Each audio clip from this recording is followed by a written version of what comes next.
everybody doing? My name is Josh J1 Raiford, Vice President of Music Programming for SiriusXM Pandora, and welcome to a very special conversation about Black music, leadership in politics, and entertainment. June is Black Music Month, so I'm super excited to be talking to the distinguished gentleman from South Carolina, House Majority Whip, civil rights activist, Congressman Jim Clyburn. Congressman, thank you for taking the time to speak with me today. Well, thank you very much for having me. So I know you're a busy man. We'll get right into it. Black Music Month is one of my favorite months of the year. Do you remember the very first Black artist that you were exposed to, or the very first song by a Black artist that meant something special to you? This may come as a little bit of a surprise to you, but I was born and raised in a parsonage. My father was a fundamentalist minister. My mother was a beautician. And so you may not remember these names, like Edna Gorman Cook. She sang spirituals. She was one of the first artists I knew. I really developed somewhat of a relationship with her because she was down in Augusta, Georgia, where she hails from. And I went to a Methodist school, a boarding school back in those days. And her daughter, Edna Cookie, as we called her, was one of my classmates. And my mother, as I said, was the beautician, and one of her customers was the wife of Bill Pinkney, who became famous with the Drifters. He became very famous because of his deep baritone voice on "I'm Dreaming of a White Christmas." He is from a little town of Dazzle, South Carolina, right out about 7 or 8 miles out of Sumter, where I was born and raised. So I would say that Bill Pinkney on the secular side is one that I developed somewhat of a relationship. And these were personal relationships. And even right up to his death, I was working with Bill because I have been a big part of those in the Congress trying to get things done right by Black artists, who many of whom never got the full benefit of their skills, of their artwork. Many of whom were absolutely cheated out of their artwork, much like a lot of sports figures did. Joe Louis, the great boxer, just got cheated out of his wealth because they fell victim to the system. You actually touched on it a little bit, these Black artists getting the recognition that they deserve. And that kind of ties into Black Music Month. You and I understand why Black music is so important, not only to this country, but just to popular culture as a whole. But for somebody who might not know the significance of Black Music Month, why, in your opinion, is it very important, and why do people need to pay attention to it? I've always believed our art, whatever the art is, should be informative and hopefully educational. Now, you can inform without educating. And I think that that's where I differentiate myself from a lot of artists. It seemed to me that our music, for instance, ought to have some redeeming value, ought to reflect who and what we are as a people, and as a result, be of some benefit to moving an agenda that would allow us to leave for our children and grandchildren the world a little better than we found it. Everything ought not be just entertaining. I hear stuff that may be entertaining, but I question sometimes what's the lesson to be learned here. I remember in the Vietnam War, the music coming from Black artists, like what's going on. These kinds of things reflect what's happening in the community. It educates people about exactly what you're feeling. This past 2 weekends ago, I was at Voorhees College in the little town of Denmark, South Carolina. weekend before last, I was at Morehouse and Bethune-Cookman. And then this past, on yesterday, I was at Yale University.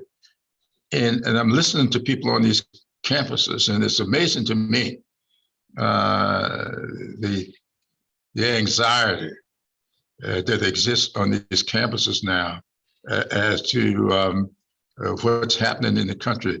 And I immediately start thinking about what's going on.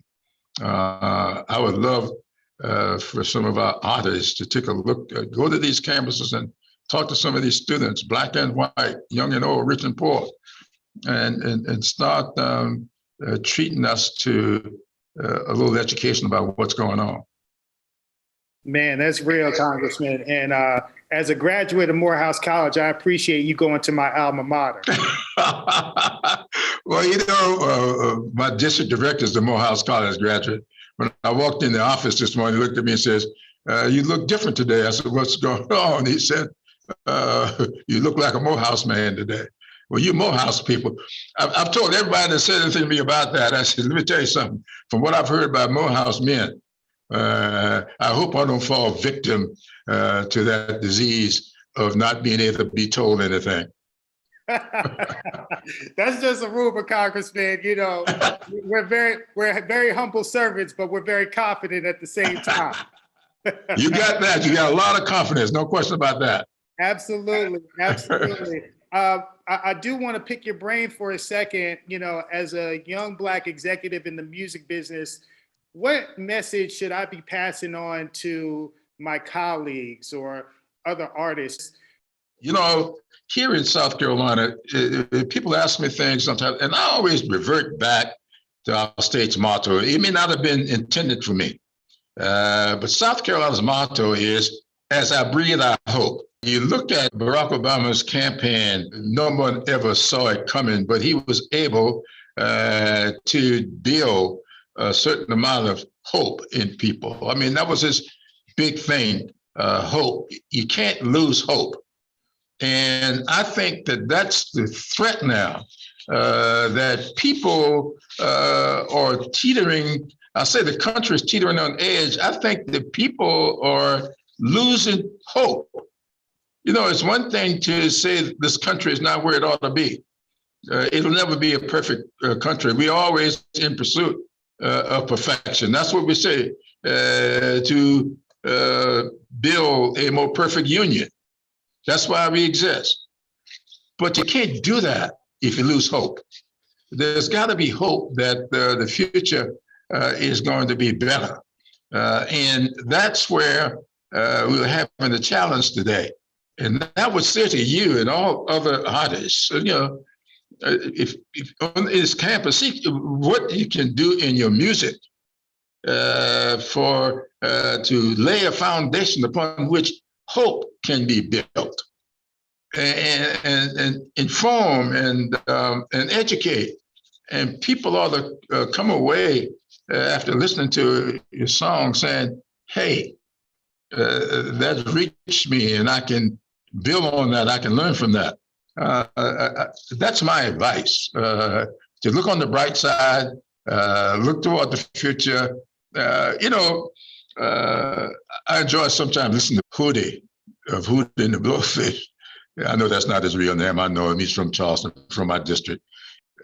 When he got into country, he got his country. I was glad to see that, because I like to listen to country artists, the music sometimes. You know, when a guy says, talk about if you want to keep your beer cold, put it next to my ex-wife's heart or something like that. You know, these things are they're entertaining, but they're also informative, and can you learn from them? Absolutely. Hootie and the Blowfish, I Only Want to Be With You. That's still one of my favorite songs of all time. Yeah. Congressman, I know you're very busy, so I'm just going to wrap it up. What are you listening to right now? What's on your playlist? Well, you know, I hate to tell you this, but I'm going to spend Friday evening at an opera. That's great. That's awesome. Yes. You know, Spoleto, big festival that we have in Charleston. I have a couple hundred people coming down from Washington, and we're going to go Friday night to see the opera of Omar, the Muslim who was captured, sold into slavery, and kept this diary that nobody knew what he had. Somebody discovered what it was.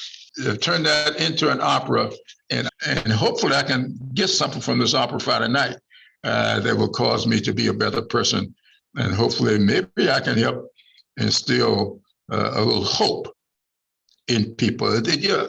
Just think about that. A free man of significant wealth being sold into slavery. You may have seen the movie 12 Years a Slave. I couldn't watch it. My wife and I left the theater because she did not want to see it. But hopefully this opera of Omar will be informative for me. But other than that, the music I listen to is much more soothing than maybe a Morehouse guy would be able to appreciate. Gotcha. Back at you. We appreciate all types of music as Morehouse, man. You could ask our distinguished Senator Raphael Warnock. We like all types of music. Absolutely. Congressman, I appreciate your time. Thank you so much. This was a great discussion. And thank you for all your service and all the work that you put in and continuing to fight the good fight. Thank you, sir. Well, thank you very much for having me.